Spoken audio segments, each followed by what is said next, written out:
Here he is, here he is.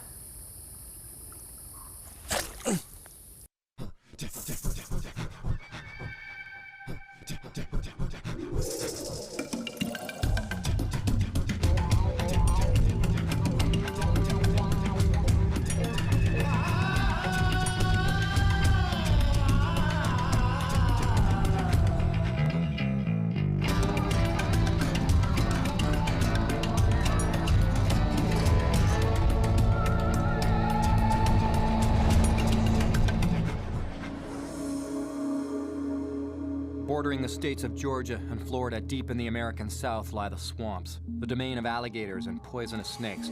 How could anyone last 7 days here alone?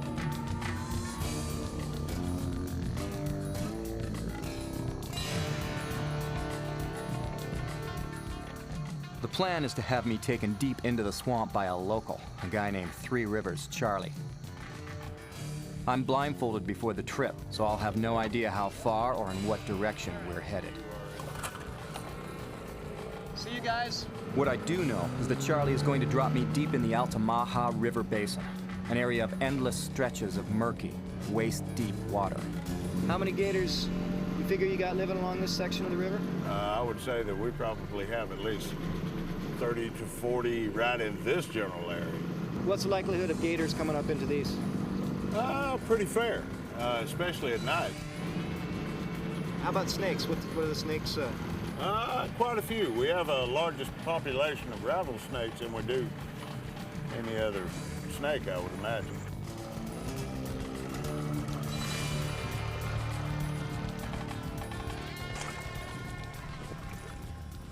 The deal this time? The crew and Three Rivers Charlie take me in blindfolded, drop me off, and come back 7 days later to pick me up. All right, well, the rule is, once I stop hearing the sound, I can take my blindfold off. So now, it's just me and my video cameras.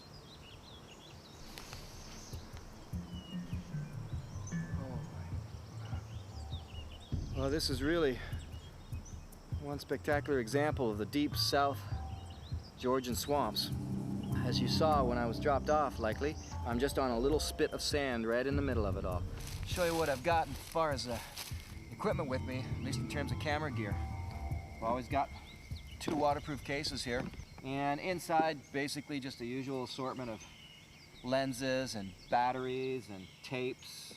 I've got my little camera, this little guy right here, for getting a lot of those body mount types of shots. I also have another camera set up right now, actually getting some time-lapse shots. But what I wanted to show to you was the fact that I have all this stuff. I can't use any of this for survival. A lot of gadgets and metal and tape and all sorts of things, but I can't use that. These are not things I'm, for the sake of doing this survival in the swamp, that I'm allowed to use to make my time any better here.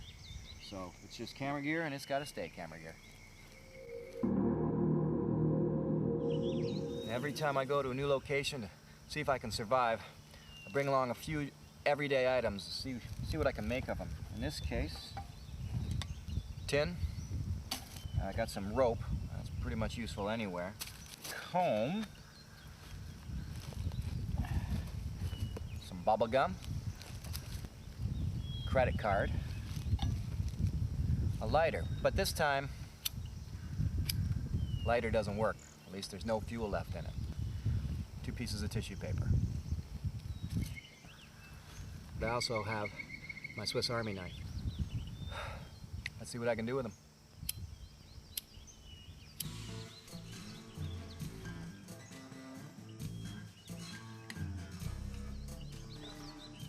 There's nothing friendly about a swamp.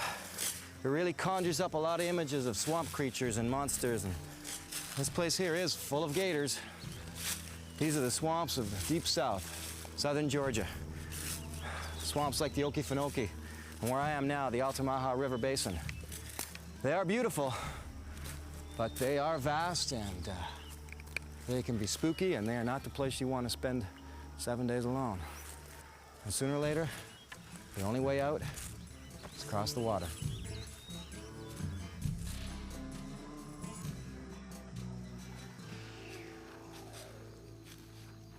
Walked for a ways. Just keeps getting dark. I keep trying to find a nice little spot to set up camp, and there really isn't one. Well, let me bring you up to speed. This place has got a lot of alligators, aggressive snapping turtles, millions of mosquitoes, 4 kinds of poisonous rattlesnakes. The ground is covered with ticks and things called jiggers. They're like little mites that like to burrow into your skin. And I'm alone in the middle of the swamp. The sun's just about down. Other than doing up my collar, that my shirt real tight, and I've got my raincoat, my rain jacket, I'll wear it. The only other way to protect myself from these hordes of mosquitoes that are coming in right now is if you kick yourself up with mud like this, they can't bite through it. Ah, yuck. Swamp mud. Of course, I really don't know how many pathogens are in this water. Right now, it's the mosquitoes that are getting to me. And this will keep them from biting. And maybe, just maybe, give me a nice, smooth, wrinkle-free complexion. There you go, mosquitoes, come and get me.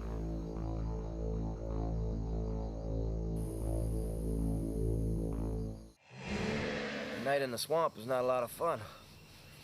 The mosquitoes came on pretty thick, pretty strong for about 2 hours or so, maybe 3 hours.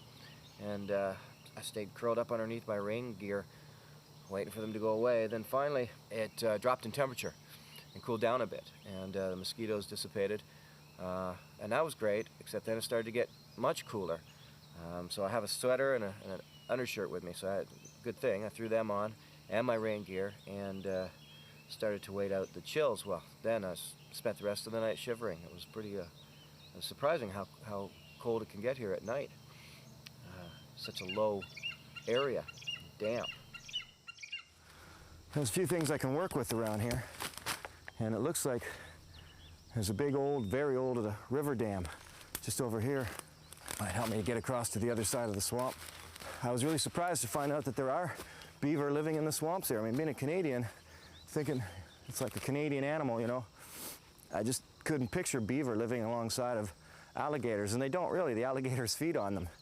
This beaver dam is very flat. It's almost like a road, and it cuts across to the other side, basically over to more flood basin.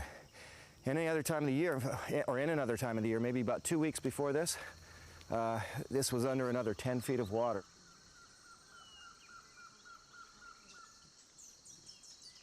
I think I've got like 20, 25 great egrets nesting right here in this swamp. Now what that means is this is a perfect and prime area for alligators. They love to come in and just wait at the bottom of the trees, and I guess hoping for a young one to fall down. Well, I've got a lot of wood to work with here. Shouldn't have any trouble keeping a fire going once I can get a fire going. Wow. I'm gonna find out what kind of edible plants are here that I could nibble on, and I have a feeling that I may be able to catch a few things out of this swamp.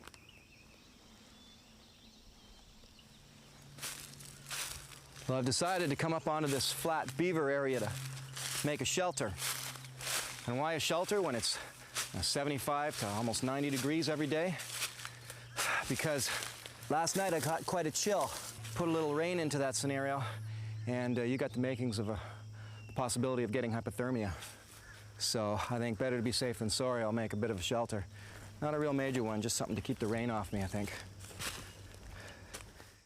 Yeah, this area will work fine. Normally I would clear the area away. In this case, I'm actually going to push all the sticks and branches up onto it, basically do a controlled burn to help to clear out any ticks and jiggers and things that are on the ground here. You can't see this Spanish moss not being good for fire starting. It's very dry. Should work out just nicely. Looks like good tinder to me. Got a way I can make a fire with that lighter without fluid. First, I'm gonna sacrifice one of these pieces of tissue. And what I want to do is just take it and roll it up. Leave a little bit of a sort of funnel-like opening. Next thing that I want to do is turn to my socks here and pull off a good wad of sock lint. Just try to get, oh, I don't know, maybe a dime-sized amount of lint. Just put the fluff in this top end of the tissue paper. And we have the makings of what I'm going to call prison match. This is how people often get a fire going, even just to light their cigarettes in prison when they run out of fluid, since lighters are at a premium there. Don't ask me how I know that. So all I have is the spark, no flame, and my little prison match. Let's see if we can make this work.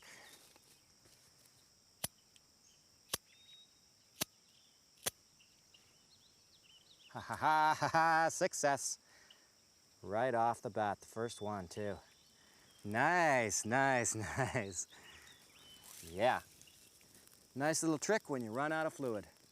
Now I can burn off some of these ticks and mites. Be gone, you guys. Off you go. And the moral of this story is always wear cotton socks. Fire makes all the difference in the world. It keeps the boogeyman away, and it makes cooking food, if I can catch it, a very real possibility.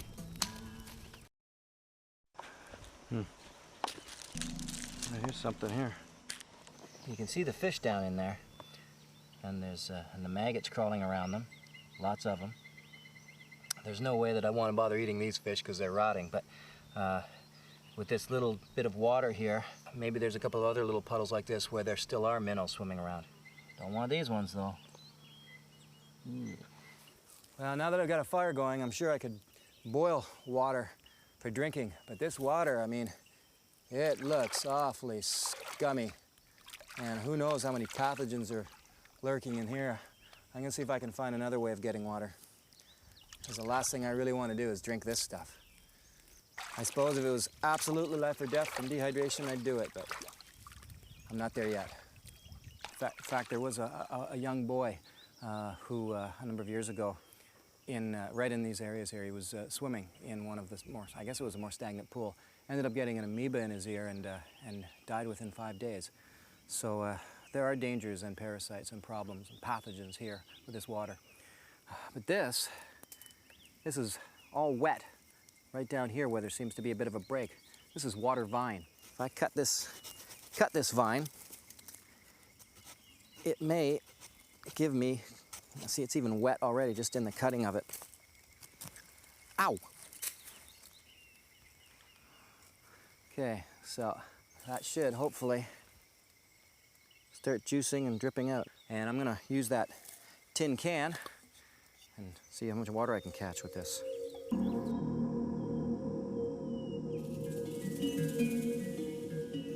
This old tree here is nicknamed Georgia Fatwood. Can come into great use. This wood is just full of resin. Makes a very bright torch.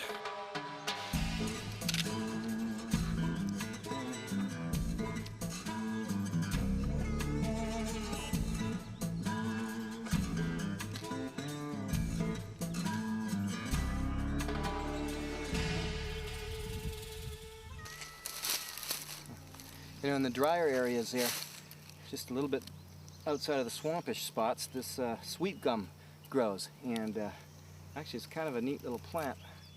So I'm going to peel this bark away. The good thing about it is it helps with my hygiene. Good for cleaning the teeth.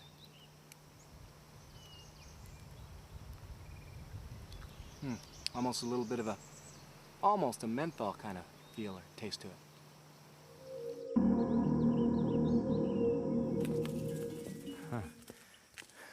All through the swampy area, there's a lot of vines like this.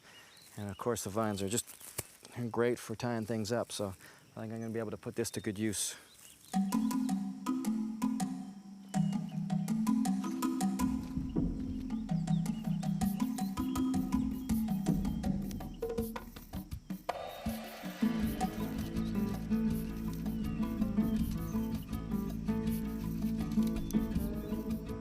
The lack of food can cause indecisiveness, and that's when my survival instinct has to kick in. In this case, it's just get busy.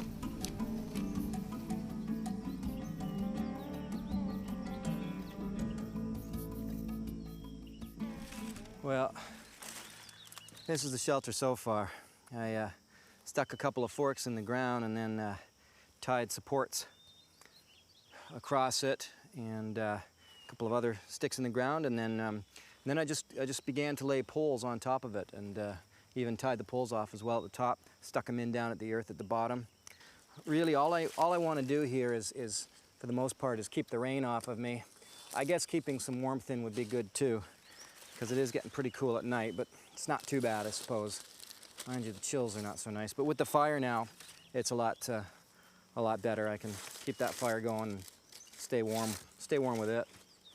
I'm getting red-eyed energy now. I mean, the water from the water vine is good, but I've got no food, and I'm starting to feel that already after one day. It's very strange. It's really hot during the day, but it's cooling down quite at night, so it kind of takes a lot out of you. And I don't think I'm going to do too much more. I don't think I have the energy to keep doing too much more. I'll put more roof on later.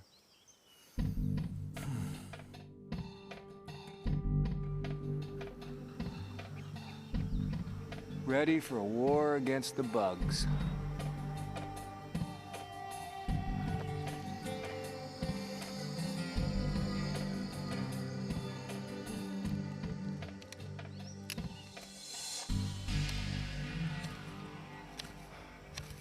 Just enough energy to keep myself occupied here. Mosquitoes will be coming in very, very soon. Meantime, let's see if I can get me some food.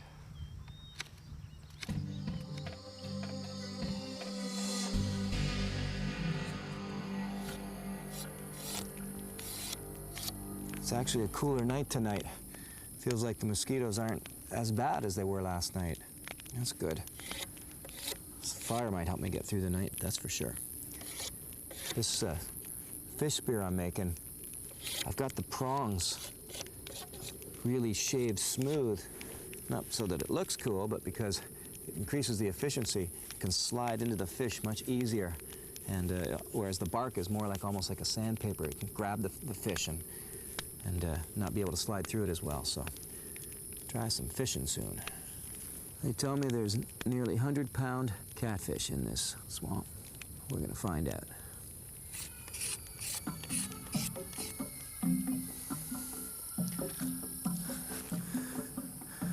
I took and sprinkled some of those little rotting minnows around here in the hopes that it might bring in some catfish. The hunger is driving me to try fishing in the middle of the night for catfish. If you think it's easy to stand at the edge of an alligator swamp in the black of a southern Georgian night and not to think about them, try it. I see something moving around down there. Even if it's a crayfish, that'd be good. Here he is, here he is, here he is.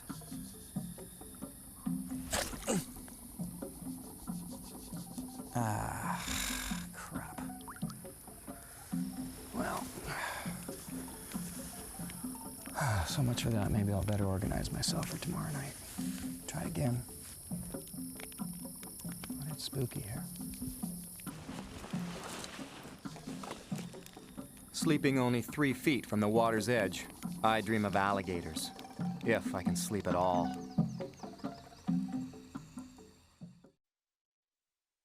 The water vine has started to slow down its drip a bit, but just the same, even overnight, I managed to collect a whole bunch of water. This is an absolute lifesaver. There's ants in there. That's okay, that's just more protein.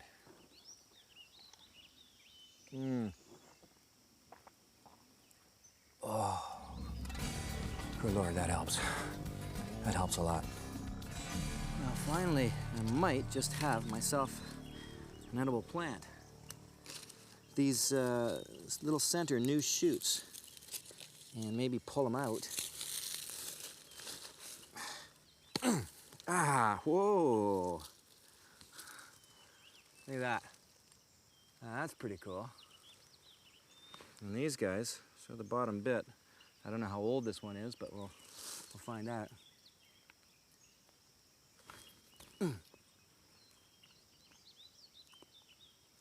A little woody, but tasty. There's lots of these around. I'll try to see if I can get some more. Give me something to chew on. Got a bit of starches into my system.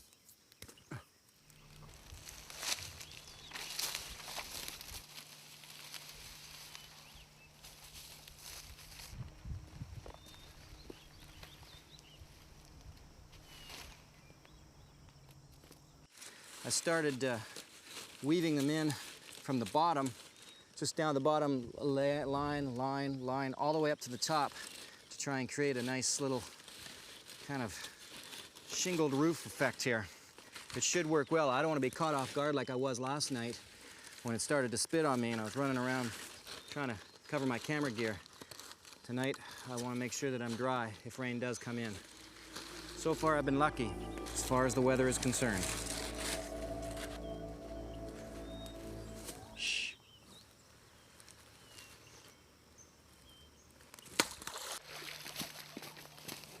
Looks like I got me dinner. All right, well, this represents my first real meal in a couple of days. Nice big set of frog legs. So what I'll do is I already gutted them, and I'll use the guts and I'll use the head in that for hopefully baiting in some big catfish.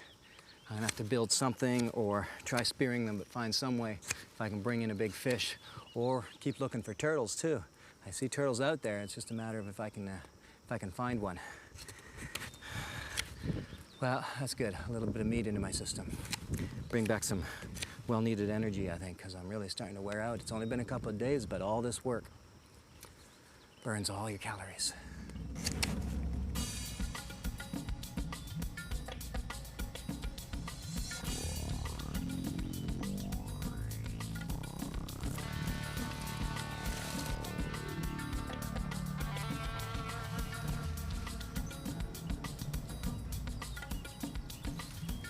Rain might not necessarily come from only that side, so I better get a little bit more protection here. Oh man, I'm getting tired.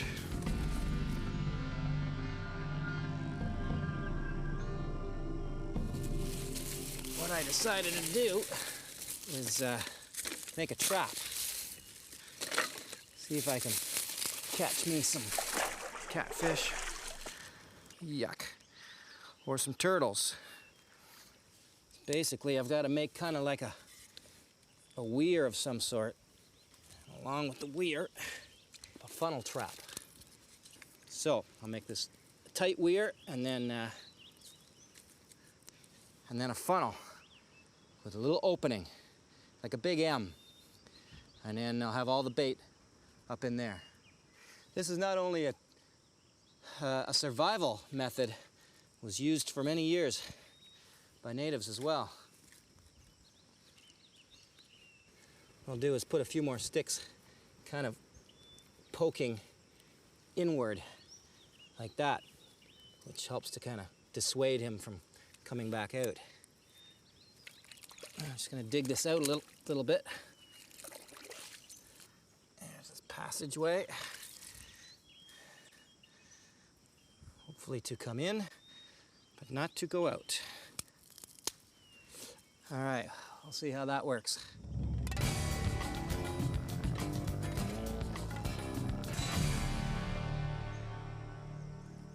I'd never had frog's legs before, and this is the one meat they say really does taste just like chicken. Oh man, just peels out just like fish meat. Man, that is good. And the first real food to pass my lips in a while. Just like chicken meat. I could catch me a few more of those. That'd be all right. There's lots of them around here. I'll take the head and the bones and all that and put them in for some catfish bait. See if I can get an even bigger meal while I'm out here. This is a real prime survival food. Wow, I'm hungry.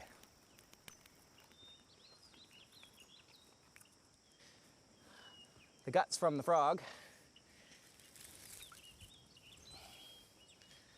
And last but not least, my leftovers from dinner. There. Now, I would think that's rather appetizing, wouldn't you? Let's hope the turtles or the catfish feel that way.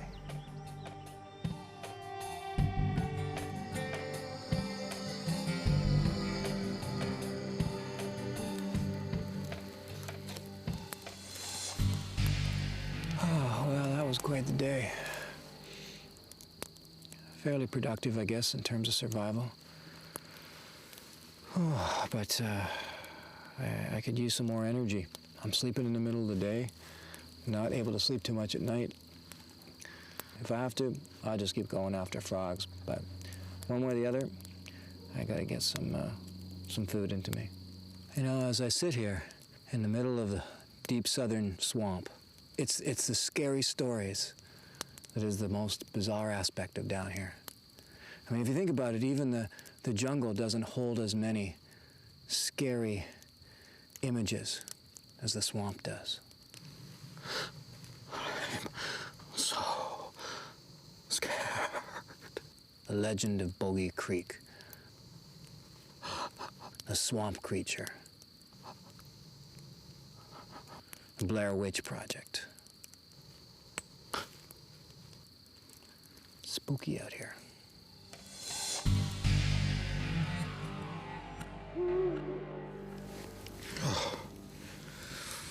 This is by far the longest night I've had in a long time. It turned cold, very cold. I don't know what the temperature is, but there's a chill running through me. I can't get warm. This is completely the wrong kind of shelter for cold weather. I wasn't expecting this in the swamp. I thought it would be fairly warm. I mean, the first couple of nights it was warm. That's why it was buggy, too. I just figured it'd just stay like that. Now I've been freezing all night long, having to keep a bigger fire going. Keep looking up and hoping to see daylight, and it just keeps being pitch black. Well, that was a horrible night. Very, very cold. Fortunately, I do have a sweater and a toque with me, and that helped, but my goodness, I didn't realize it was going to be getting down to probably 40 degrees Fahrenheit, I would say. Very cold, and the shelter that I built is just a simple summer shelter. So I'm going to have to add to it and try and help keep myself from getting so cold tonight.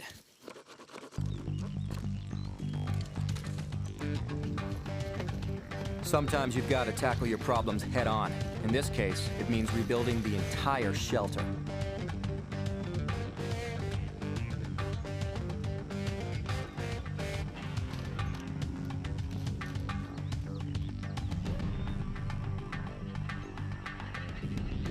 Spanish moss is everywhere in the swamps. It defines the look of the Deep South. It was used for centuries as bedding. I'll use it as insulation from the cold ground. You know, when I first arrived here in Georgia, it was hot and muggy, and that's why I only built a little wimpy lean-to and I laid flat on the ground. But last night's drop in temperature sure taught me a lesson. Once again, never lay flat on the ground. Put down some sort of insulation, and lean-tos are useless as a survival shelter. This should be a little better. So maybe now I can go and try to catch some more frogs, or check and see how my catfish trap is doing. You won't believe what I caught in the trap. All the meat in there. Got myself a good full meal. Big old turtle. This is gonna fill me up. Get some renewed energy, I hope. Here's one turtle egg, ready for roasting.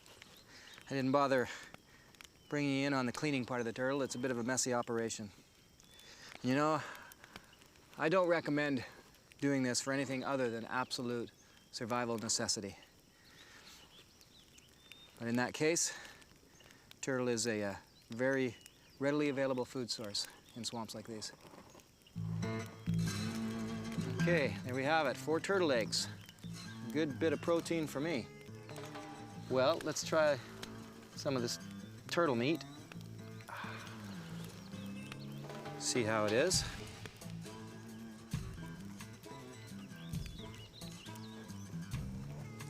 Not bad. Kind of fishy, but not bad. Still a little rare. I'll cook it some more. Well, that's a lot of good protein. Make me feel that much stronger, that much better.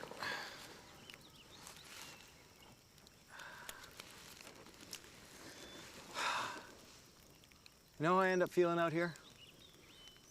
In the middle of nowhere? Lonely. Lonely for my family.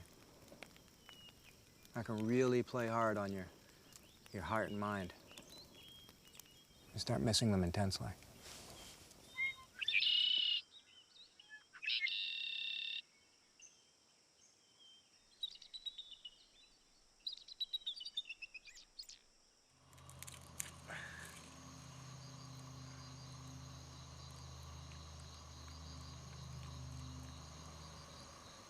With a fire in front and a shelter behind me, I'm feeling protected. With the exception of the fact that I'm 3 feet from the water where 10-foot alligators patrol.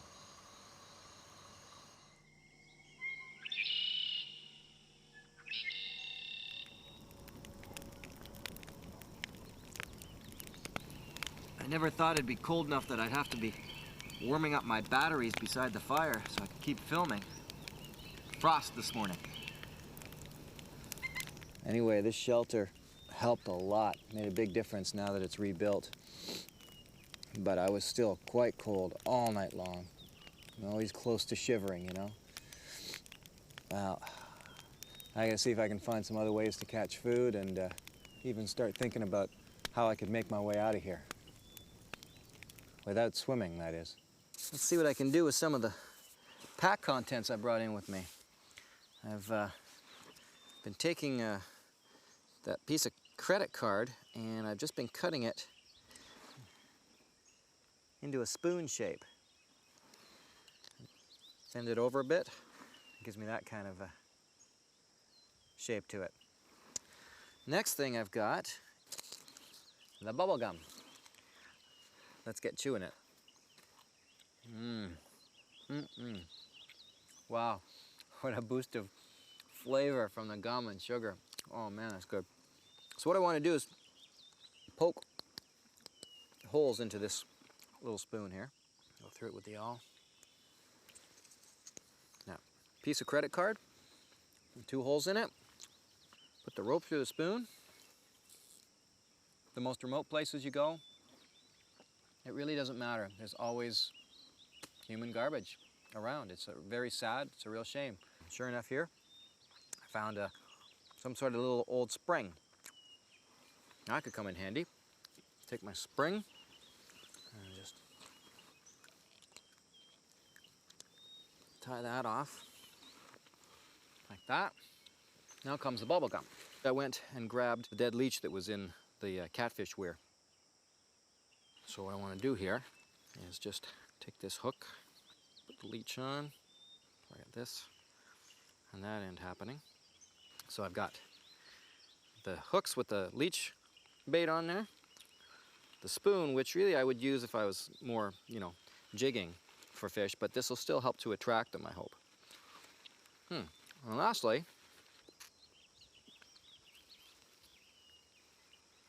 there we go. Gonna wrap that around the line, like so. And I've got a fish float. Let's see what we can do here now. I know I've seen catfish here, so let's try it. All right, it's hard to see under the scummy surface, but the bubblegum bubble is just floating just beneath the surface there. I'll leave that, and who knows, I could get lucky and catch me some dinner.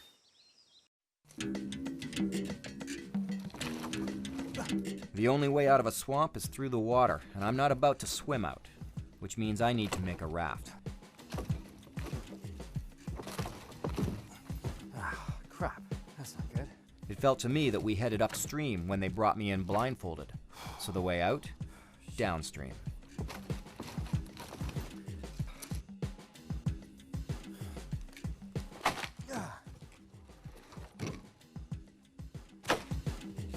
I've never actually built a raft before. Without an axe, breaking logs this size could be tough. My only way is to burn them to size. Seems to me that if I put at least 3 logs together that look like they'll hold me, I've got a good chance. Tomorrow we launch.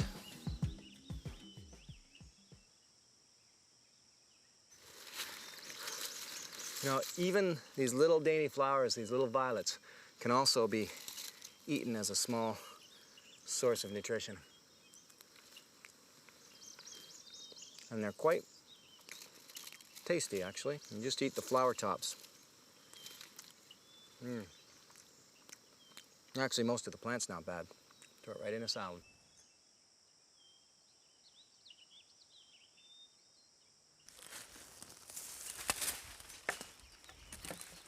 Holy shit. It's a rattlesnake.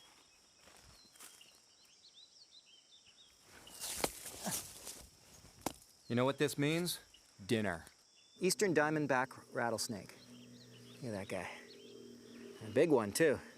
This area is full of it's got 6 different types of venomous snakes here. 4 of them are rattlesnakes, and this area is full of them. Those guys, if I just slip and that sticks into my finger, I'm on my way to the hospital. I hate the thought of killing anything. It's the last thing I would advise, but as a matter of survival, all creatures are fair game.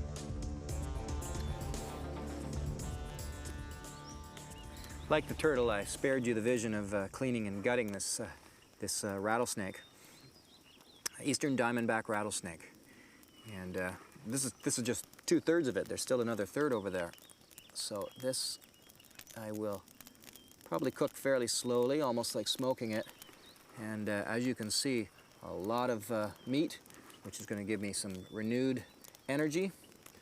So snakes, quite an excellent survival food when necessary.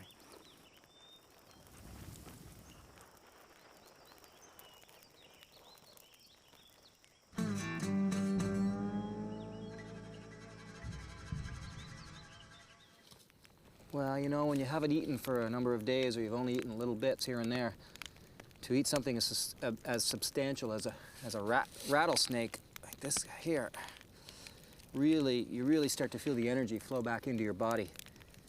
My only fear now is just how cold it's going to get tonight. Another night of 15 minutes of sleep, wake up, stoke the fire. 15 minutes of sleep, wake up, stoke the fire, and repeat.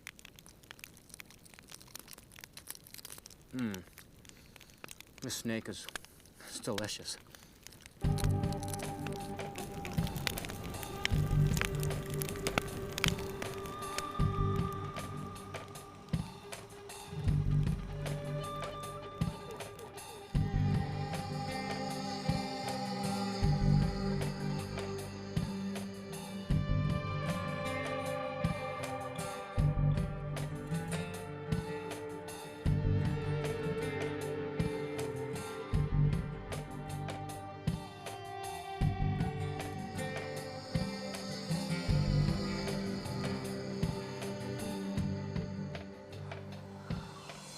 Well, morning of day 6.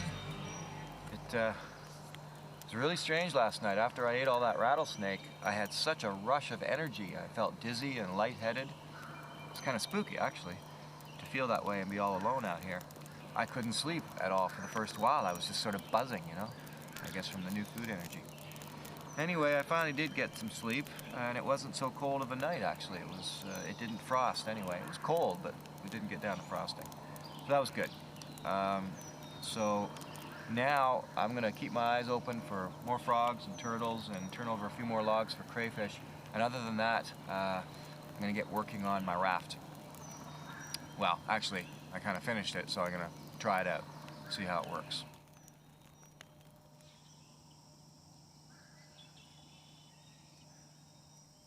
It's day 6, and time to put this raft to the test.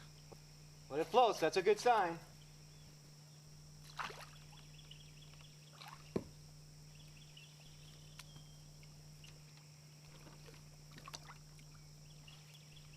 I'm way better in a canoe, you know. Oh, crap.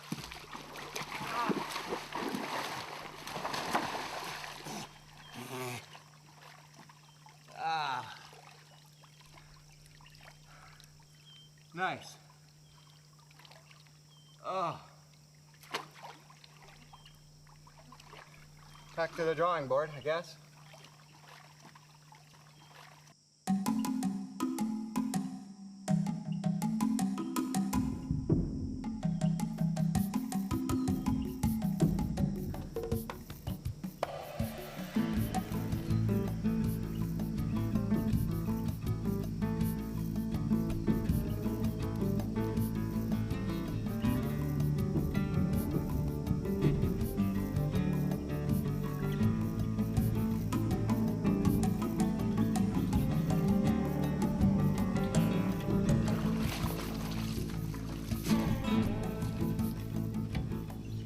I'm way too antsy to wait for Charlie to find me.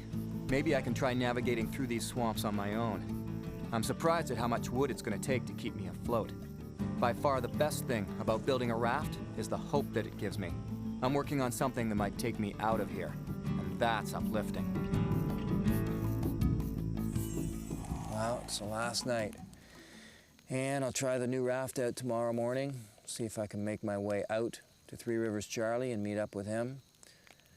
Get to a warm bed and some good food. Unless the swamp creature gets me tonight. 7 days of survival in the southern Georgian swamps. A rich and beautiful place. But I can't wait to get out and get cleaned up. So I hope that second raft works and I can make my own way out of here.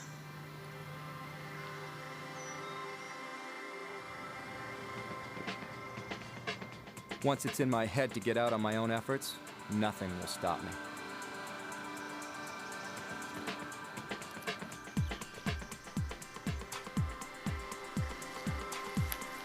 As I lower the raft into the water, I'm thinking, alligators have killed 11 people in the last 20 years. I'm also thinking about the abundance of poisonous snakes in this area.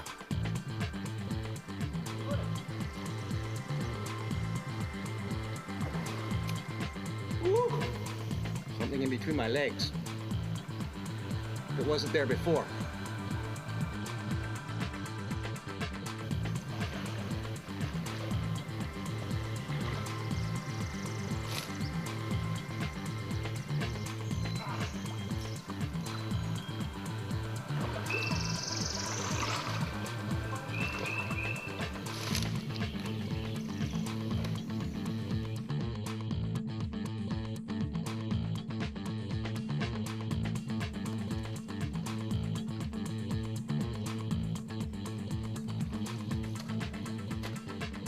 It took me all day, and in spite of the maze of channels, I made it to the river, where Charlie spotted me. Hey, Charlie. Hey. How was the week? It was something else. But take me home.